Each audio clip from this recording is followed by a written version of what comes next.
Nā ko Hapani te kapa whutupōro tuatahi kia pōhiritia mai ki Aotearoa I raro I ngā tikanga tāngata whenua a te iwi Māori.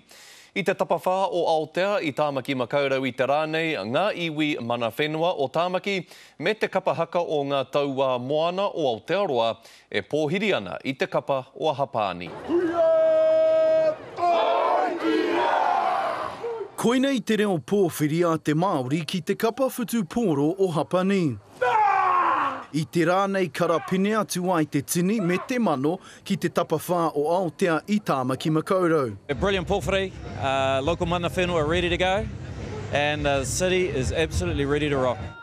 He kōrero kei te tautokona e te kaiwero o te rā. He honore tēnei hoki I te mea ko te kaiwa ko tērā tīma ko John Kirwan ne, he All Black tawhito ia. Engari e ai ki te kaiako o te kapa, nōna kē te honore. Getting the pōwhiri and just feeling World Cup, but also feeling in New Zealand. It's been outstanding and going to help me as a coach because I don't know if I need to motivate the boys too much after events like this. Kei te whakae hoki ngā Māori tokorua o te kapa o Hapani. Yeah, it's awesome. Japanese guys really appreciate it and something different, bit of culture coming out of New Zealand. So yeah, it's good.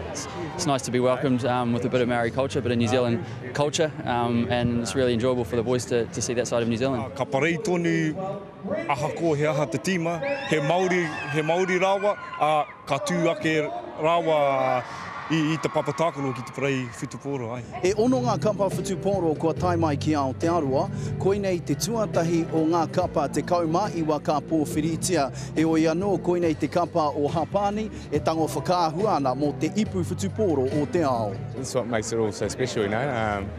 I'm here to represent Japan and do the best for our country and that's what I'm here to do and we're all focused on that. A te rā horoi ka pōwhiri tia I te kapa o Pango, a te rā tū ko te pōwhiri a Ahi Tereiria. Roi hana nuri, te kare.